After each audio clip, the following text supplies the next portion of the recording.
চেষ্টা তোমার বাপের নাতি করছো ছলা গলা, কিছু বললে ধরছো চেপে জনগণের গলা।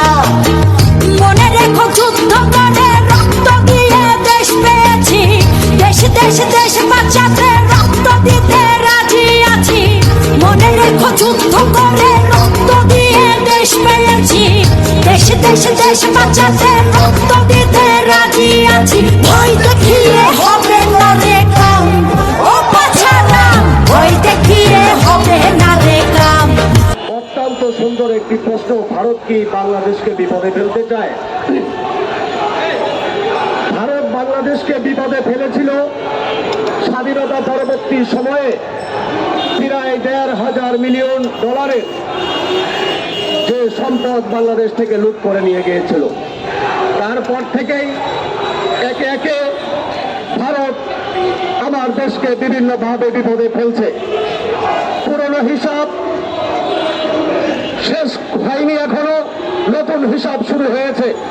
তবে আজকের এই যে প্রশ্নটি, ভারত কি বাংলাদেশকে বিপদে ফেলতে চায়, আমি এই প্রশ্নের উত্তর হিসাবে বলবো, ভারতের চেয়ে বর্তমান সময়ে এই দেশকে বেশি বিপদে ফেলছে বাংলাদেশের অভ্যন্তরে থাকা রাজনৈতিক দলগুলো বাংলাদেশের জনগণকে বেশি বিপদে ফেলছে। ভাইয়ের আমার, আপনারা দেখেছেন সিলেটের ওই 7 বছর চুরি হয়েছে সর্বদলীয় একটি সিদ্ধান্তে, সেখানে কেউ বাদ যায়নি।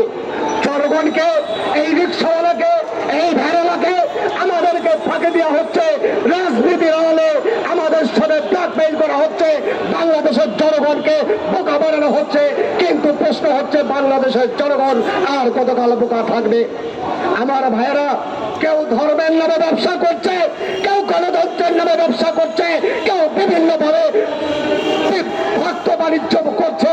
এই দেশে বাণিজ্য চলছে, তবে এর একটি শেষ হওয়ার দরকার। অন্তর্বর্তীকালীন সরকার ক্ষমতা নেওয়ার পর বাংলাদেশের জনগণ মনে করেছিল ডক্টর ইউনূস সাহেব একজন পুরুষ, কিন্তু ডক্টর ইউনূস একজন তৃতীয় লিঙ্গের অনুসারী, এটা আমরা কখনো বুঝতে পারিনি। একজন তৃতীয় লিঙ্গের মতো কাজ করছে প্রতিনিয়ত, যিনি বাংলাদেশের কোনো সংস্কার আনতে পারেনি। বাংলাদেশের যে এই অন্তর্বর্তীকালীন সরকারে যে স্বরাষ্ট্র উপদেষ্টা রয়েছে, স্বরাষ্ট্র উপদেষ্টাকে আস্তে করে ছোট্ট প্রমাণ করে ওই উপদেষ্টা পরিষদ করে বের করলে জাতির কলঙ্ক হবে।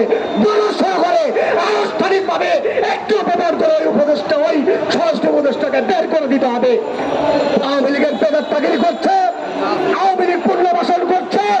বাংলাদেশে কোনো একটি আইন শৃঙ্খলা নেই, জনগণের শান্তি নেই, জনগণের জলমানের নিরাপত্তা নেই। আজকের এই পরিবেশে জনগণের পেটে ভাত নেই, জনগণের একটি গরিব মানুষের মেয়ে, আমার বোন, আমার মা চিটারবিহীন মারা যাচ্ছে, চিকিৎসালয়ের ওষুধ নেই। আমার ভাইয়েরা, আজকে রিক্সাওয়ালার সন্তান পড়তে পারছে না, রিক্সাওয়ালার সন্তান মানুষ হতে পারছে না। আজকে চিকিৎসা নেই, বাংলাদেশের করে একটি উপজেলা কমপ্লেক্সে শুধুমাত্র হাসপাতাল আছে, বিল্ডিং আছে, ডাক্তার নেই, ওষুধ নেই, চিকিৎসা নেই। এর কোনো ব্যবস্থা ডক্টর ইউনূস করেনি। আমার ভাইয়েরা, নির্বাচন আমরা চাই, তবে আমাদের অধিকার সম্পূর্ণ করে রাষ্ট্রের সংস্কার করে একটি স্বপ্নময়ী জায়গায় বাংলাদেশকে নিয়ে নির্বাচন চাই। যেই স্বরাষ্ট্র উপদেষ্টা একটি ইঁদুর চলে গেলে তার সুবিধা দিতে পারে না, যেই স্বরাষ্ট্র উপদেষ্টা একজন মানুষ করলে তার সুবিধা দিতে পারে না, আইন শৃঙ্খলা রক্ষা করতে পারে না, সেই উপদেষ্টার আন্ডারে নির্বাচন হলে বাংলাদেশের মানুষ কতটা নিরাপদ? এই জন্য বাংলাদেশের জনগণ সংস্কারের পরে নির্বাচন চায়। আজকের এই সমাবেশ থেকে আমি সংক্ষিপ্ত করে বলে বিদায় নিচ্ছি। বাংলাদেশ জিন্দাবাদ, বাংলাদেশ এনএডি পার্টির জিন্দাবাদ, জিন্দাবাদ বাংলাদেশের জনগণ।